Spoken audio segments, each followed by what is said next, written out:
इसका प्रातः क्लास है 27 अप्रैल 1968।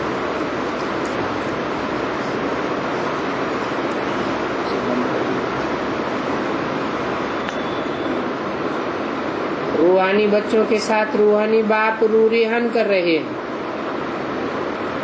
वह कहेंगे राजयोग सिखाए रहे हैं।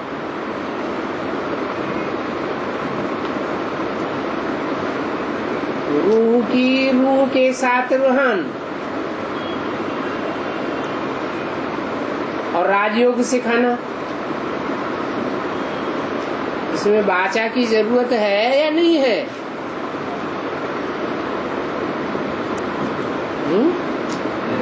वाचा की जरूरत है। कभी कभी ऐसे होता है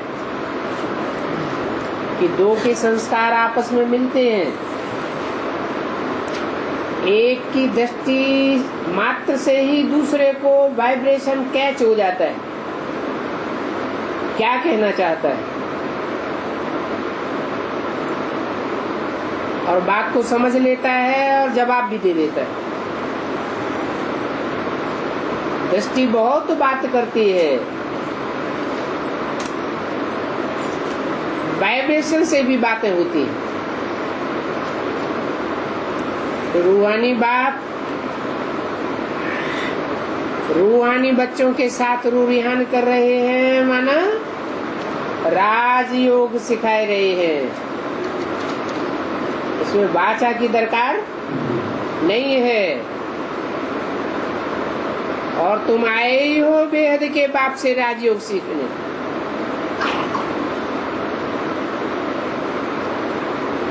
लास्ट स्टेज में जब तुम बच्चे परमधाम को इस सृष्टि पर उतार लेंगे तो वाणी में रहेंगे या वाणी से परे चले जाएंगे?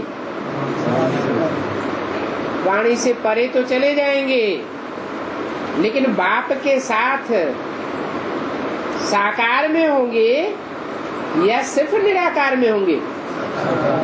साकार में होते हुए भी वाइब्रेशन से निराकारी स्टेज होगी, बोलने की दरकार नहीं रहेगी। नहीं तो परमधाम कहा ही जाता है तब जब वाणी से परे की वाइब्रेशन हो। इसलिए बुद्धि चली जानी चाहिए बेहद के बाप की तरफ। ये है परमात्म ज्ञान आत्माओं के प्रति।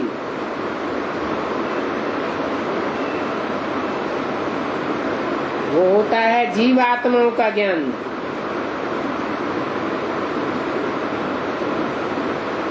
वाचा में लाते हैं, वाचा में आते हैं, वाचा में ले जाते हैं।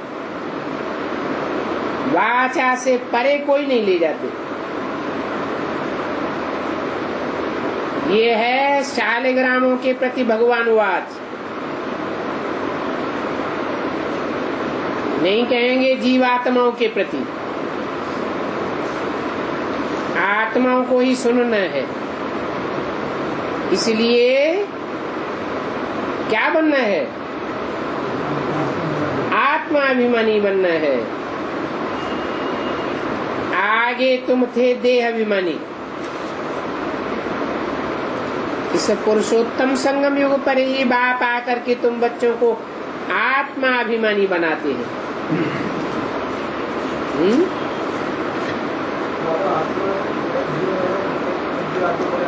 जीव माना जीवित। जीवित माने कर्म इंद्रियों से कर्म करने वाली।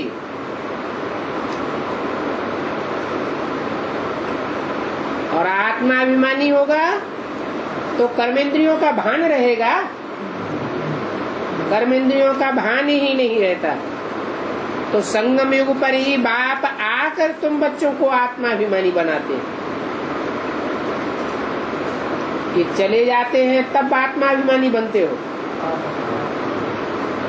ब्रह्मा के तन में आए आत्माभिमानी बन गए क्या? नहीं,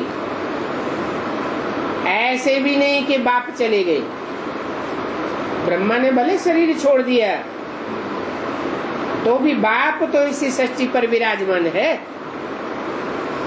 और वापस तब जावेगा जब तुम सब आत्माओं को आत्माभिमानी स्टेज में बना के जावेगा। आत्माभिमानी और देह अभिमानी का फर्क तुम समझ गए हो। बाप ने समझाया आत्मा ही शरीर से पाठ बजाती है, पढ़ती आत्मा है, शरीर नहीं पढ़ता। परंतु देह अभिमानी होने के कारण समझते नहीं है आत्मा पढ़ती है, समझते हैं शरीर पढ़ता है, शरीर ही पढ़ाता है। परंतु ऐसे तो है नहीं। तुम बच्चों को जो पढ़ाने वाला है वो तो है निराकार।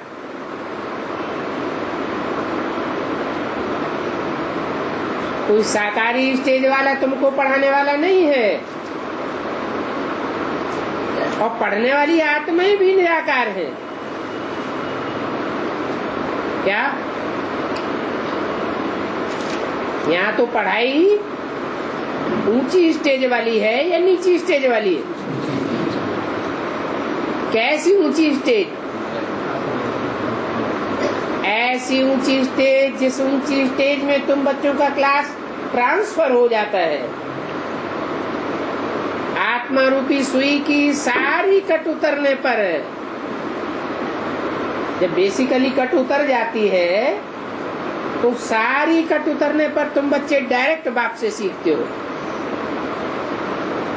तब तक डायरेक्ट माँ से नहीं, माँ से ही सीखते हो, ब्रह्मा कुमार कुमारियों से सीखते हो, लेकिन डायरेक्ट बाप से नहीं सीखते। उनका नाम है शिव। जिनसे सीखते हो उनका नाम शिव। क्यों नहीं कहा शिव शंकर? क्योंकि सिखाने वाला शंकर नहीं है, शंकर तो खुद सीखने वाला है, देवता है। शिव तो देवता बनाने वाला है। शिव बाबा को अपना शरीर नहीं होता है, और सभी आत्माएं कहेंगी मेरा शरीर। शिव बाबा ये नहीं कहेंगे ये मेरा शरीर।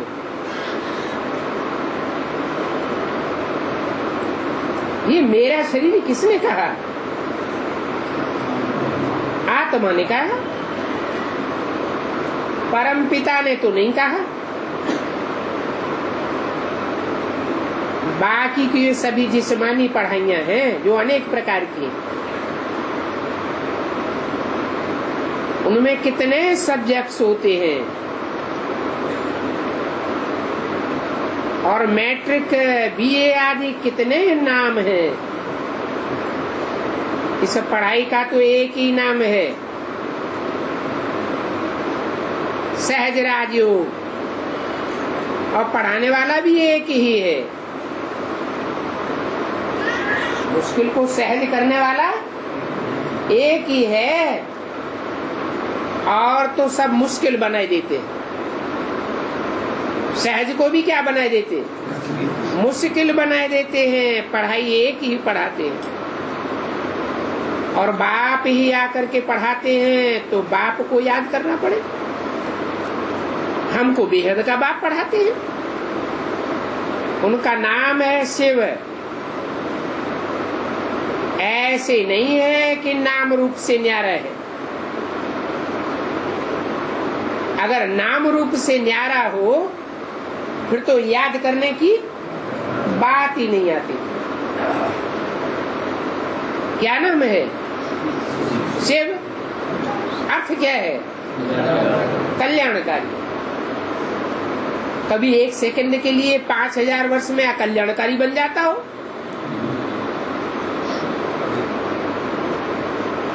और आत्माएं अकल्याणकारी जरूर बनती हैं, लेकिन शिव कभी भी अकल्याणकारी नहीं बनता।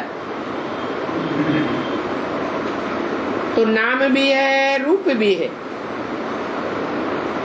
ये जो कहते हैं नाम रूप से न्यारा है,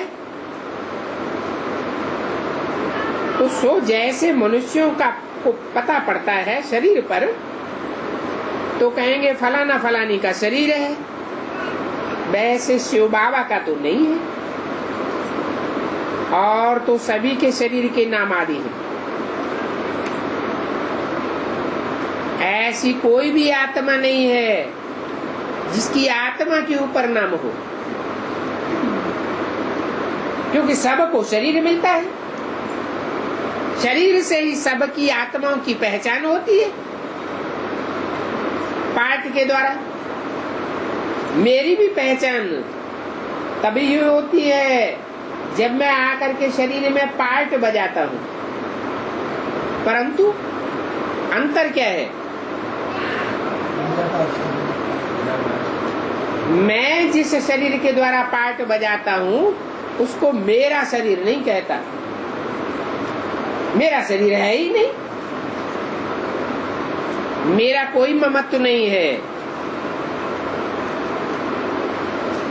इसलिए कहता हूं कि सभी के शरीर के नाम आदि हैं। और नाम किस आधार पर पढ़ते हैं? काम के आधार पर पढ़ते हैं।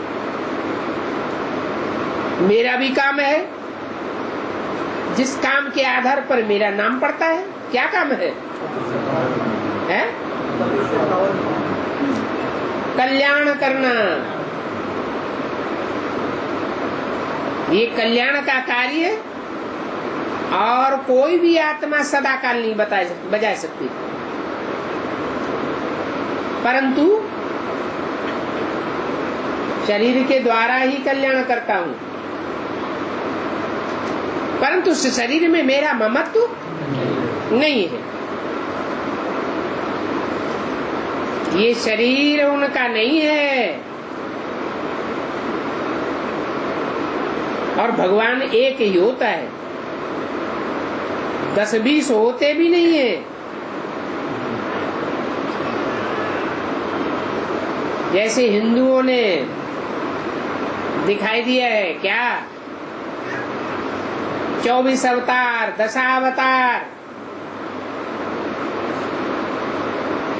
जैनियों ने भी दिखाई दिए, कितने? 24 तीर्थंकर भगवान दिखाई दिए। वो तो एक ही है। फिर मनुष्य को 24 अवतार, इतने अवतार कहते आए हैं, तो उनको कुत्ते बिल्ले ठिक्कर में कह देते हैं। जैसे खुद भक्ति मार्ग में भटके हैं, बाप कहते हैं मुझे भी बहुत भटकाया है। ड्रामा अनुसार उनकी बातचीत सभी शीतल है, समझाते हैं मेरे ऊपर सभी ने कितना अपकार किया है।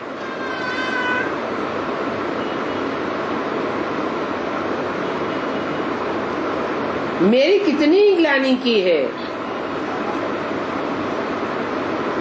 मनुष्य कहते हैं हम निष्काम सेवा करते हैं, बाप कहते हैं मेरे सिवाय और कोई भी निष्काम सेवा नहीं कर सकता। क्यों? सबको अपनी अपनी कामना रहती है, सबको अपना अपना रथ है, सबको अपना अपना स्वार्थ रहता है।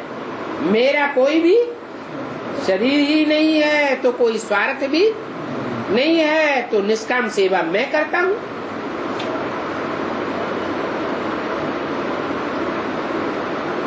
जो करता है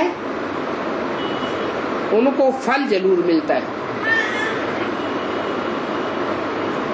अब मैं सेवा करता हूं निष्काम, तो मेरे को क्या फल मिलता है?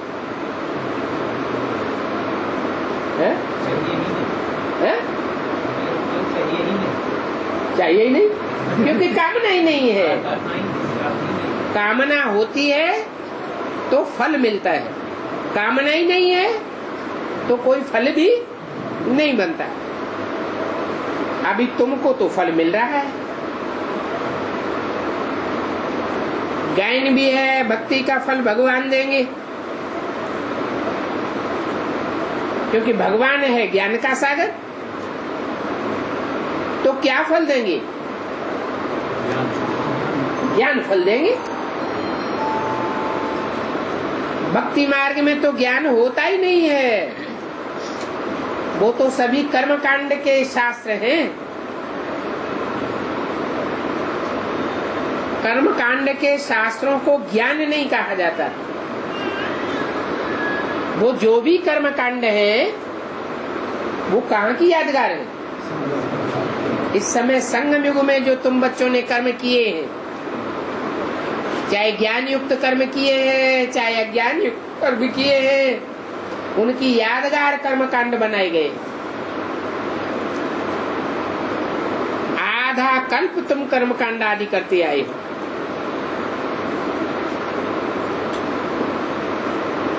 अभी ये ज्ञान तो पढ़ाई है, वहाँ आधा कल्प भक्ति मार्ग में तुम्हारी कोई पढ़ाई नहीं हुई।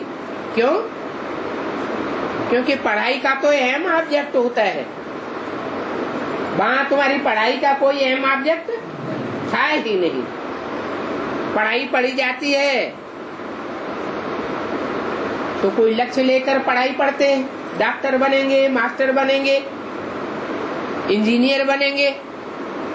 भक्ति मार्ग में कोई अहम ऑब्जेक्ट था क्या? कोई गुरु लोग अहम ऑब्जेक्ट देते थे कि तुम मनुष्य से देवता बनेंगे? भक्ति करते रहो, शास्त्र पढ़ते रहो, पूजा करते रहो, रिजल्ट क्या निकलना? गुरु लोग भी शरीर छोड़ गए और चेले भी शरीर छोड़ते रहे। अहम ऑब्जेक्ट तो कोई को प्राप्त होती नहीं। और यहाँ तो बाप गारंटी करते हैं, अपन को आत्मा समझ मुझे बाप को याद करेंगे तो इसी जन्म में तुम नर से नारायण जैसे देवता बनेंगे। और ये पढ़ाई मिलती ही एक बार है। वो शास्त्रों की पढ़ाई तो जन्म जन्मांतर पढ़ते चले आए और पढ़ाई का रिजल्ट कुछ भी नहीं निकला। हाँ, ये निकला और ही पतित होते चले गए और ही दुर्गति होती चली गई। क्यों दुर्गति होती चली गई? क्योंकि वो शास्त्रों की पढ़ाई एक से नहीं पढ़ी, पढ़ाने वाले अनेक गुरु थे, शास्त्र लिखने वाले अनेक गुरु हुए। रावण से कोई बैठ करके पढ़ाई पढ़े, एक मुख एक बात सिखाएगा और दूसरा मुख दूसरी बात बताएगा। एक मुख की निकली हुई बात दूसरे मुख में जाएगी तो बदल जाएगी या एक ही रहेगी? बदल जाती है। हाँ, तो 10-10 मुख पढ़ाने वाले, 10-10 धर्मों के 10-10 मुखिया, तो एक बात तो हो नहीं सकती। सत्य तो एक होता है या अनेक होते हैं? सत्य तो एक ही होते हैं। बाप पुरुषोत्तम संगम युग पर ही एक बार आकर के तुमको पुरुषोत्तम बना दे। ऐसे नहीं हर युग युग में आते हैं, 24 बार अवतार लेते हैं या 10 अवतार लेते हैं, नहीं, एक ही बार संगम युग पर आते हैं और फिर खुद चले जाते। ऐसे नहीं कि ठहरते भी हो, कोई प्राप्ति की आशा हो, नहीं, ये ज्ञान है, सच्ची जानकारी है। भक्ति मार्ग में तो जो भी गुरुओं ने सिखाया वो सब अज्ञान, इसलिए उसका नाम है भक्ति। भागते रहो, जन्म जन्मांतर भागते रहो। आधा कल्प तुम भक्ति करते आए, ठिकाना तो कुछ भी नहीं मिला। और यहाँ तो तुमको क्या ठिकाना मिला? एक बाप, दूसरा कोई ठिकाना नहीं, पक्का ठिकाना मिल जाता है। अभी जो भक्ति नहीं करते हैं उनको वहम पड़ता है, पता नहीं भक्ति न करने से ये होता है, या कहीं मर पड़ते हैं, या कहीं अनिष्ट हो जाता है। ऐसे भक्ति मार्ग में समझते हैं ना। बाप कहते हैं वास्तव में भक्ति में तुमने दुर्गति को पाया है। अभी भी अगर भक्ति करते रहे, एक के प्रभाव में न चले, औरों से प्रभावित होते रहे, तो प्रभावित माना प्रजा बनते रहेंगे। राजयोग सीख करके राजाई के संस्कार नहीं आवे।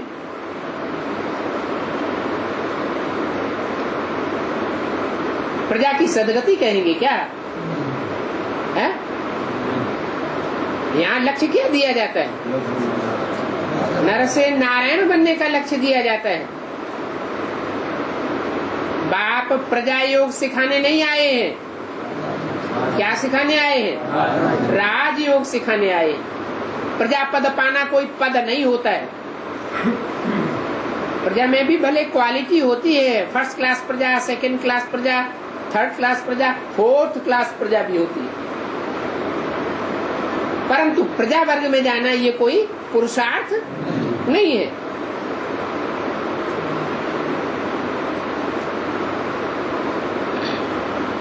तुम बच्चे कहते भी हो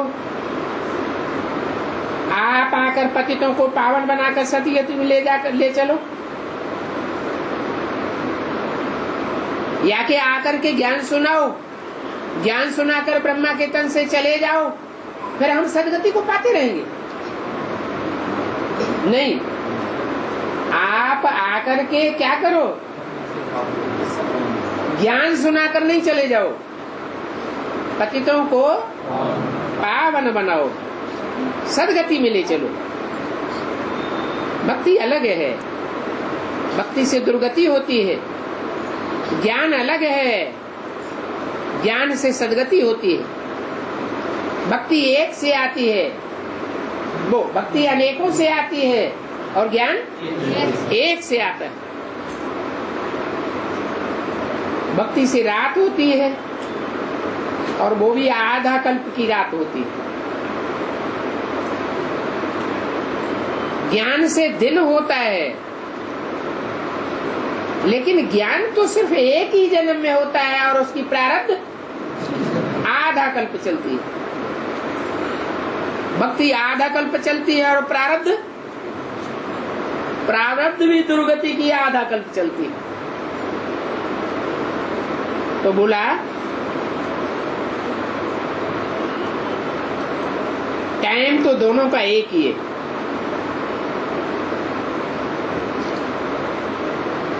राम राज्य बेहद का और रावण राज्य भी बेहद का कहेंगे। भोगी होने के कारण दुनिया की वृद्धि जास्ती होती रहती है। अभी तुम योगी बनते हो तो दुनिया की वृद्धि होगी। जैसे अभी तक वृद्धि होती आई 63 जन्मों में, ऐसे वृद्धि होगी या धीमे धीमे बढ़ेंगे? गति धीमी हो जाती है। तुम बच्चे जानते हो कि बाप कितने प्रबंध रचते हैं। मनुष्यों की बुद्धि कम हो, ये तो बाप का काम है।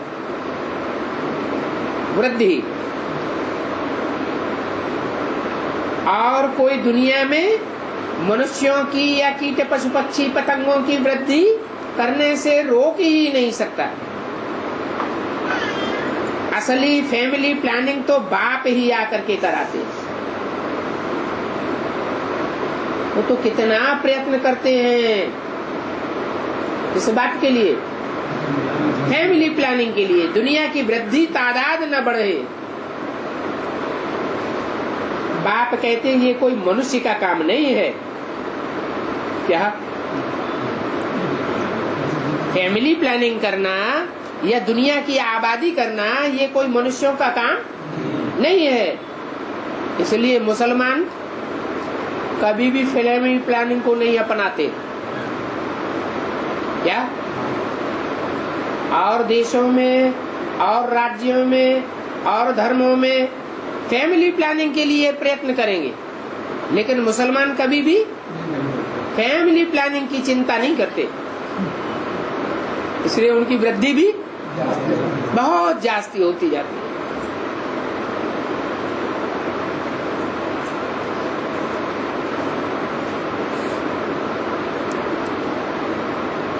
वास्तव में फैमिली प्लानिंग का काम कोई जानते भी नहीं है,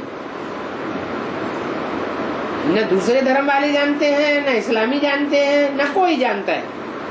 फैमिली प्लानिंग की जो ज्ञान है वो ज्ञान तो सिर्फ बाप के पास है। तुम अभी जानते हो, इतनी बड़ी सृष्टि है, उनको कम करना ये तो बाप का ही काम है। बाप आते ही है कम करने के लिए, नहीं तो इतने वर्षों से देश देशांतर में फैमिली प्लानिंग का काम चल रहा है। दुनिया की आबादी कम हो रही है क्या? तो दुनिया जानती ही नहीं है फैमिली प्लानिंग का काम किसका है। बाप बताते हैं। ये जो मैं गीता सुनाता हूँ, ये गीता ही फैमिली प्लानिंग का शास्त्र है। वो गीता पढ़ते पढ़ते तो दुनिया की आबादी कितनी ही बढ़ती चली जा रही है।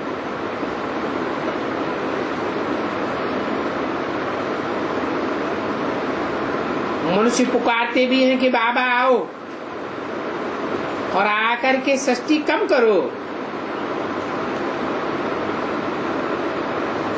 वो लोग तो कुछ भी नहीं जानते। बाप आकर के सृष्टि की आबादी कितनी ही कम कर देते हैं, कितनी कम कर देते हैं।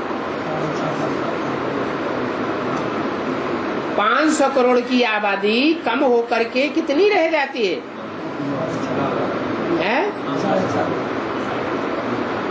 100 गुनी से भी कम हो जाती है।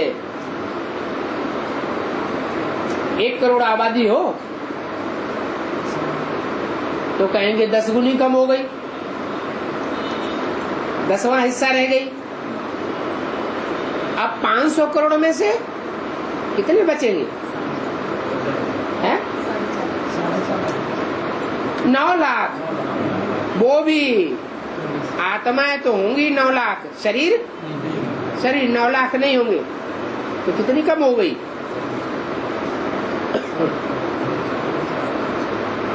कितना हिस्सा रह गई आबादी? आबादी का 200वां हिस्सा भी आबादी नहीं रहती है। कितनी ही आबादी कम कर देते हैं, बाकी थोड़े मनुष्य रह जाते हैं। सभी आत्माएं अपना अपना शरीर छोड़कर परमधाम वापस चली जाती है।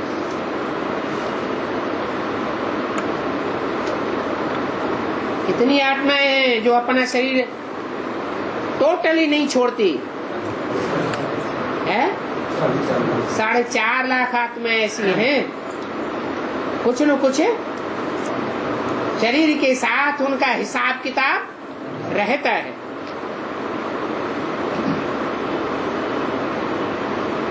तो कोई आत्माएं होती हैं जिनका हद के नाटक में देरी से पार्ट होता है, कोई का आदि से अंत तक पार्ट होता है, कोई बीच में पार्ट बजाना शुरू करते हैं और कोई अंत में आते हैं पार्ट बजा के, फिर सब इकट्ठे वापस जाते। ये भी बेहद कठिन है। जो देरी से आते हैं वो जरूर घर से भी देरी से आते हैं। चलो हमारा तो पार्ट ही नहीं है, हम देर से भी जाएंगे तो कोई बात चलेगी नहीं, चलेगी। अपना धंधा पूरा करके फिर पिछाड़ी में आ जाते हैं। तो पिछाड़ी वाले अपना धंधा दोरी आदि भी करते हैं ना, फिर समय पर नाटक में आ जाते हैं पार्ट बजाने के लिए। पिछाड़ी में जिनका पार्ट है वो पिछाड़ी में ही आते हैं। पहले पहले जो शुरू के पार्टधारी हैं वो आते हैं,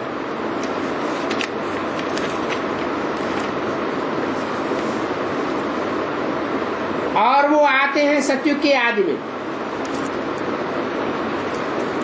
फर्स्ट सीन में आ जाते हैं। और पिछाड़ी में देखो तो सभी आ जाते हैं, डार टारियां पत्ते आदि पिछाड़ी तक आते रहते हैं। इस समय तुम बच्चों को ये बेहद के ज्ञान की बातें समझाई जाती हैं। इस समय ही तुम बच्चे या सवेरे सवेरे याद में बैठते हो तो जितना अमृत वेले की याद में बैठेंगे अलर्ट हो करके, उतना विचार सागर मंथन भी चलेगा।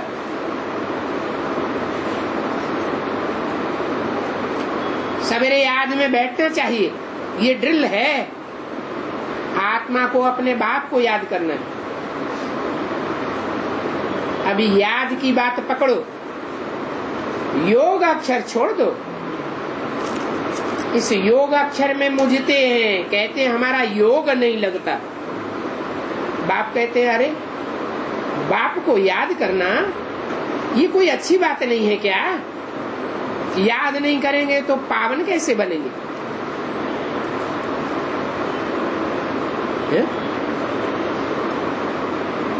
जिसको याद करेंगे वैसे ही बनेंगे। विनाशी को याद करेंगे तो विनाशी बनेंगे, अविनाशी को याद करेंगे अविनाशी बनेंगे। तो बिंदी को याद करें ना, बिंदी अविनाशी नहीं है। हाँ फिर हाँ, बिंदी तो सभी अविनाशी है। कीड़े मकोड़े की बिंदी वो भी अविनाशी है। पता कैसे लगेगा?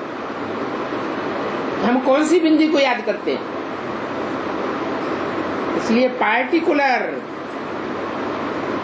साकार भी चाहिए, और ऐसी साकार आत्मा चाहिए जो पतित से 100% पतित से 100% पावन बनने वाली हो, ऑलराउंड पार्टधारी हो।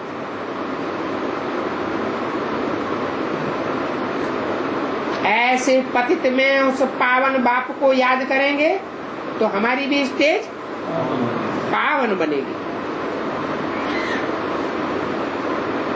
बाप है ही पतित पावन। क्या एक नहीं है? क्या है? बाप के टाइटल क्या है? सिर्फ पावन या पतित पावन? बाप एवर प्योर नहीं है।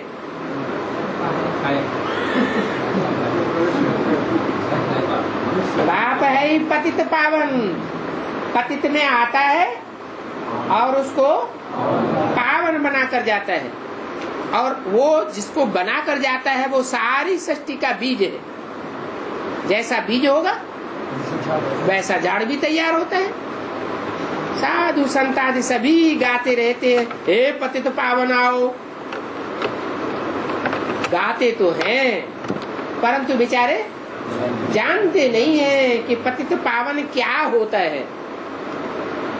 तालियां बजाते गंगा में जाकर स्नान करते रहते, भाषण आदि करते हैं, तो उन्हों को जो अपने हैं सभी को ले जाते हैं। उन्हों को आमदनी बहुत होती है, वो जाते हैं आमदनी के लिए। कफनी पहनी, सन्यासी बने, फिर गृहस्थी लोग उन्हों को सभी कुछ पहनाते हैं, परंतु इन सब बातों से फायदा तो कुछ भी नहीं होता। इन बातों से हैं? भक्ति मार्ग में जो साधु सन्यासियों की ये कथा कहानी बताई, ये है कहाँ की बातें असली? कैसे है? सब देते हैं ना सन्यासियों को। हाँ, अभी भी बहुत गीत गाते हैं भगवान के। हे पतित पावन आओ, गाते हैं ना। तो जिसको पतित पावन कहते हैं उसको पहचानते हैं। पहचानते तो नहीं, तालियां बजाते हैं। तालियां बजाना माने ताल में ताल मिलाना। गीत बहुत गाते हैं, डांस बहुत करते हैं, लेकिन अर्थ को नहीं जानते। कितने जाते हैं गंगा में स्नान करने। गंगा क्या है? पतित पावनी है गंगा। अगर पतित पावनी गंगा में स्नान करने जाते हो तो खुद भी पावन बन जावे। पतित पावनी गंगा में जाते कहाँ है? वो तो पानी की गंगा में स्नान करने जाते हैं। पानी की गंगा माना चिंतन मंथन नहीं चलता। हाँ, जिसे पानी में मनन चिंतन मंथन की बात ही नहीं। उस गंगा का कनेक्शन ज्ञान सागर के साथ है ही नहीं। ज्ञान सागर से अगर कनेक्शन हो तो उस पानी का मंथन करने से, उस सागर का मंथन करने से कुछ रतन भी निकले नए नए। ऐसे ऐसे रतन निकले जो जीवन को ही परिवर्तन कर देवे। उनकी आमदनी बहुत होती है। क्या गंगा में स्नान करने क्यों ले जाते हैं? कि जिन भक्तों को ले जाते हैं, जिनके पंडे पुजारी बनते हैं, उनसे पैसे खूब मिलते हैं। खूब बड़ी बड़ी महलमाड़ियां अटारियां कंक्रीट की बनाते रहते हैं। बड़े बड़े मठ पंथ बन जाते हैं। कफनी पहनी, क्या रंग बिरंगे कपड़े पहने, सन्यासी बने। इनकी बात हुई। तथाकथित ब्राह्मणों की ही बात हो रही है। वो ही ये शूटिंग करते हैं साधु सन्यासियों की। गृहस्थी लोग उनको सभी कुछ पहनाए देते हैं। क्या वो कपड़े कहाँ से आते हैं? गृहस्थियों से ही आते हैं। फायदा तो कुछ भी नहीं होता। भले बड़े बड़े मठ पंथ बनाते हैं, कपड़े अच्छे अच्छे पहनते हैं, लोगों से मान मर्तबा बहुत मिल जाता है, लेकिन फायदा कुछ भी नहीं। वो अनेक प्रकार के गुरु हैं, एक धर्म के नहीं है, अनेक धर्मों के आधार मूर्त हैं। सदगुरु तो एक ही है। उस सदगुरु को बेहद का बाप कहा जाता है। वो बेहद का बाप भी है, टीचर भी है और सदगुरु भी है। अगर कहें कि सर्वव्यापी है, ठिक्कर बित्तर में है, फिर सदगुरु कैसे बना? ठिक्कर बित्तर सदगुरु को सदगति करेगा क्या? ठिक्कर बित्तर क्या करेगा? अरे ठिक्कर बित्तर खुद ही ठोकरें खाता रहेगा। बित्तर माने भीत, दीवाल। खुद भी विघ्नों में अटकता रहेगा, दूसरों को भी विघ्नों में अटकाता रहेगा। खुद ठिकाना नहीं पाएगा और दूसरों को भी ठिकाना, दूसरों की बुद्धि को भी एक ठिकाने नहीं लगावेगा।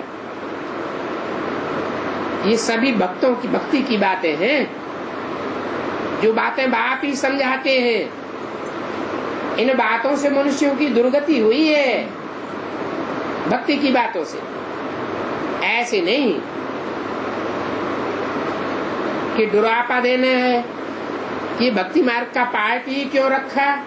अरे ये भक्ति मार्ग का पार्ट बना बनाया है या रखा गया है? बनाया है।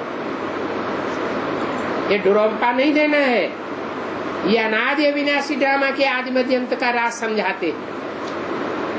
ये है वैरायटी धर्मों का, वैरायटी मनुष्यों का वृक्ष। तुम बच्चों की बुद्धि में ये बातें याद है। सारी सृष्टि के जो भी मनुष्य मात्र सभी पार्टधारी है। क्या एक भी ऐसा मनुष्य नहीं है जिसका पार्ट इस सृष्टि रूपी रंगमंच पर नुदा हुआ नहीं है। जानवरों की तो बात ही नहीं है। कितने ढेर मनुष्य हैं, हिसाब भी निकालते हैं। इतने इतने मनुष्य हैं, हिसाब करते हैं कितनी वृद्धि होती है। वर्ष में इतने करोड़ पैदा हो जाएंगे, निकालते हैं ना। अभी इतने करोड़ बढ़ते जाएं तो इतनी जगह कहाँ है? तो बाप कहते हैं मैं आता ही हूँ, आता हूँ तो लिमिटेड नंबर पूरे होने को होते हैं। जब सभी आत्माएं आ जाती हैं और हमारा ऊपर घर खाली हो जाता है, खाली होने को आता है, तो मैं आ जाता हूँ।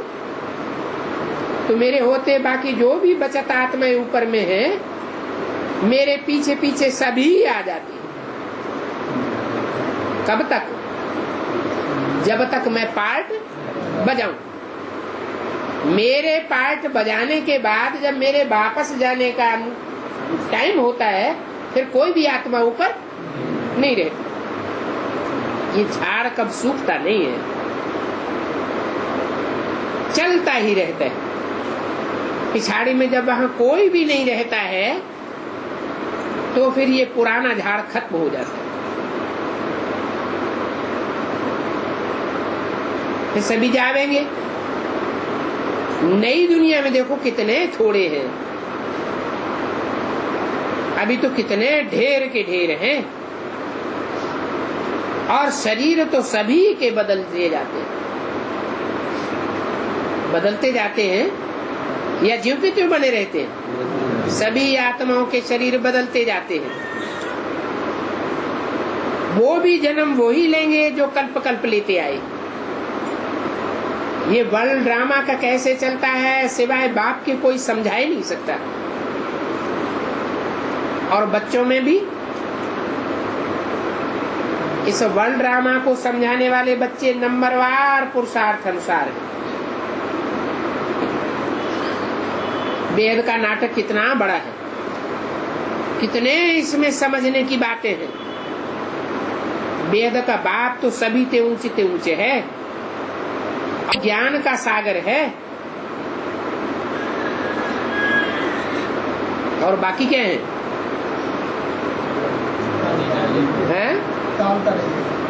ताल तलैया भी हैं, नहरें भी हैं, नदियां भी हैं, बड़े बड़े सरोवर भी हैं, लेकिन ज्ञान सागर एक ही बाप है। सबसे बड़े सरोवर का नाम क्या रखा है? ज्ञानमान सरोवर। वो कहाँ है? हिमालय पहाड़ पर बताते हैं कि मानसरोवर झील है, उसमें हंसों का निवास होता है और पानी इतना निर्मल होता है, पारदर्शी, कि नीचे तक सारा ही देखने में आता है।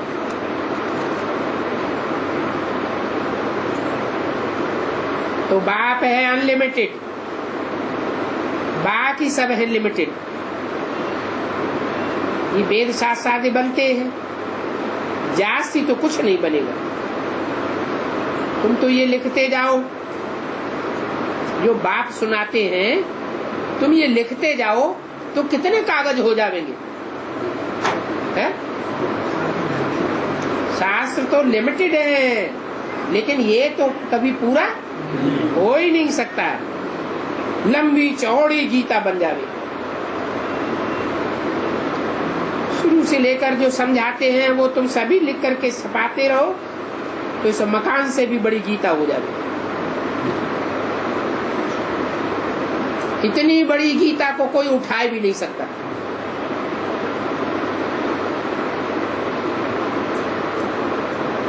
उठाना माना इतने ज्ञान को कोई धारण भी नहीं कर सकता, छप भी नहीं सकती। इसलिए ये बढ़ाई दे दी है। क्या गायन है कि सागर को स्याही बनाओ, सारे जंगल को कमल कलम बनाओ, तो भी ये ज्ञान पूरा नहीं हो सकता। गायन भी है, चिड़ियों ने सागर को हप कर लिया,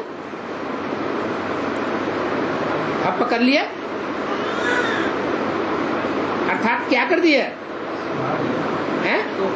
सुखा दिया। अरे ज्ञान सागर शिव बाबा कभी सूख सकता है क्या? हाँ, फिर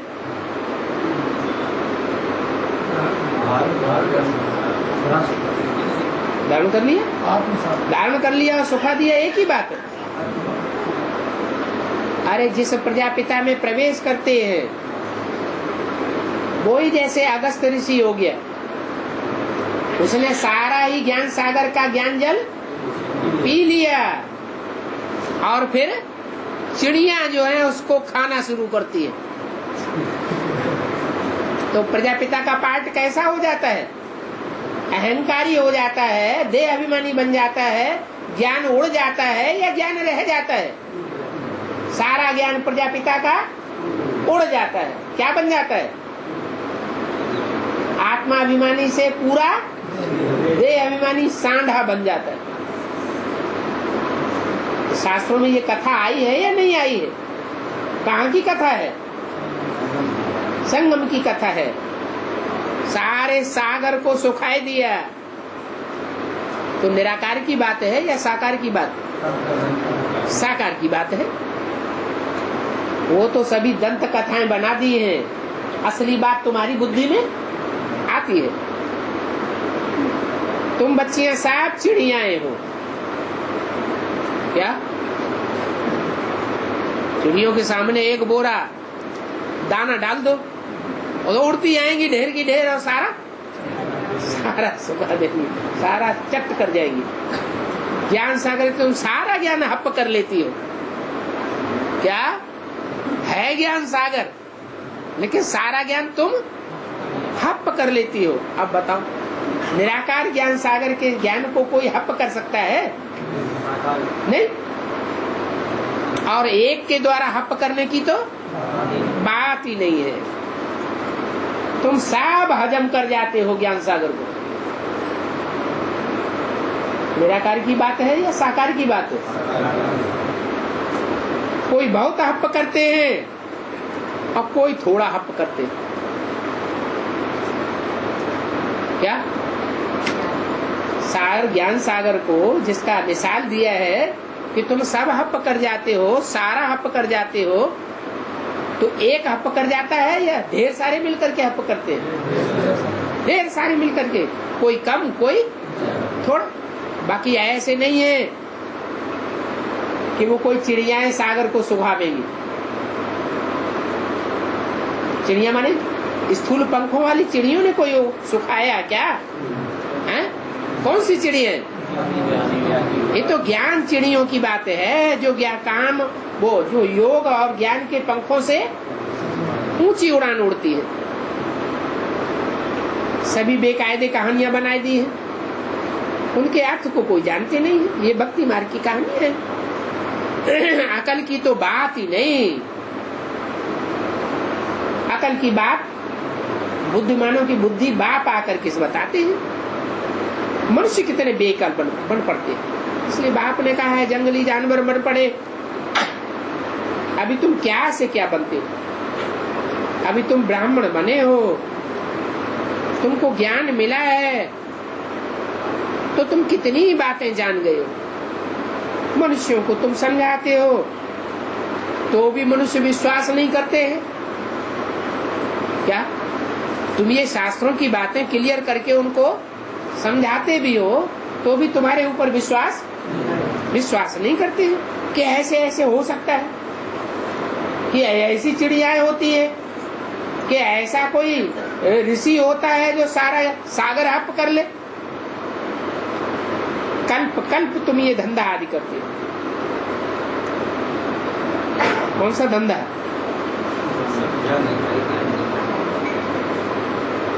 इस सागर को हप करने का और सागर को फिर चिड़ियाओं के द्वारा हप कराने का। और फिर क्या दिखाते हैं?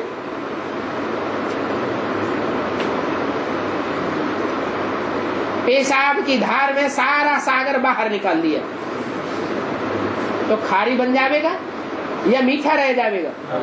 खारी बन जाता है कहाँ का आदमी? अरे वो आदमी कहाँ का कहा जाता है? फर्रुखाबाद। फर्रुखाबाद का नमकीन बहुत मशहूर है। वाणी कैसी है? नमकीन है या मीठी है? बहुत खारी वाणी है। तो कल्प कल्प तुम यह धंधा करते हो क्या? सारा मीठे सागर को क्या बना देते हो? खारा बनाकर बाहर निकाल देते हो। तुम पढ़ाई भी पढ़ते हो, जो भी पढ़ाई पढ़ते हो उसमें कोई कम जास्ती नहीं हो सकती। जितना जो पुरुषार्थ करते हैं वो प्रारब्ध बनती जाती है। एक जन्म की प्रारब्ध बनती है या 84 जन्मों की प्रारब्ध बनती है? 21 जन्म की नहीं बनती, 21 जन्म की भी बनती है। श्रीमत के अनुकूल जितना चलते हैं तो 21 जन्म की बनती है, और मनमत उसमें जितना मिक्स हो जाती है उतना फिर 63 जन्मों का हिसाब किताब बन जाता है। मनमत मिक्स करें या मनुष्यों की मत मिक्स करें तो भी क्या बनेगा? तो भी 63 जन्मों का हिसाब किताब बनता है। हर एक समझते हैं कि कितना हम पुरुषार्थ करते हैं और कैसा पुरुषार्थ करते हैं, कितना पद पाने लायक बन रहे हैं। स्कूल में भी नंबरवार पुरुषार्थ अनुसार इम्तिहान पास करते हैं। यहाँ भी ऐसे ही है, तुम जानते हो। सूर्यवंशी भी बनते हो और चंद्रवंशी भी बनते हो। कौन है? कौन सूर्यवंशी बनते हो, कौन चंद्रवंशी बनते हैं?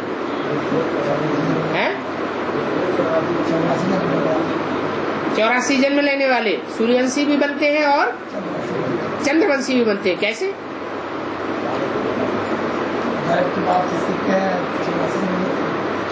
अरे सतयुग में भी हम सूर्यवंशी बनेंगे 4.5 लाख, और त्रेता में भी जाकर चंद्रवंशी बनेंगे। जो नापास हो पढ़ते हैं वो चंद्रवंश में चले जाते हैं।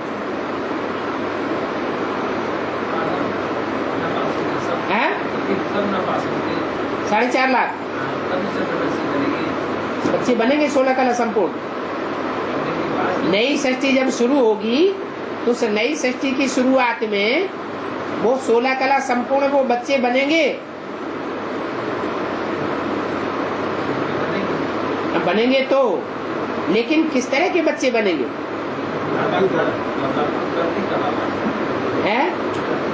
उतरती कला वाले बनेंगे। और उन्होंने चंद्रवंशी की शूटिंग कब की थी? बनेंगे तो त्रेता में, लेकिन चंद्रवंशी बनने की शूटिंग उन्होंने कब की है? संगम में भी कब? संगम तो 100 साल का। कब की?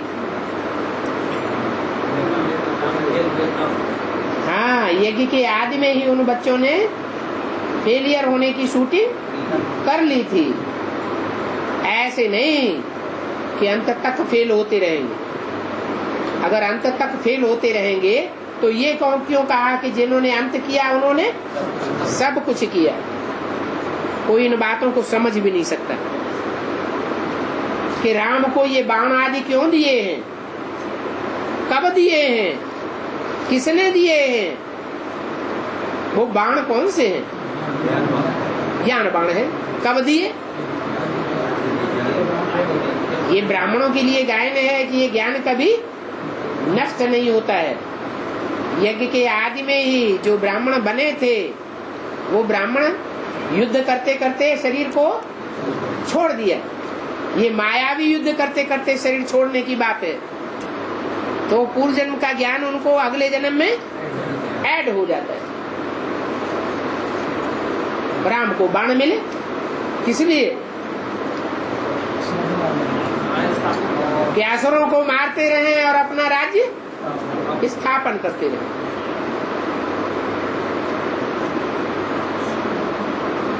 मारा मारी की हिस्ट्री बनाई दी है शास्त्रों में, स्थूल बातें बनाई दी हैं ज्ञान की बातें, और उनको हद की बातों में कन्वर्ट कर दिया। अच्छा, ओम शांति।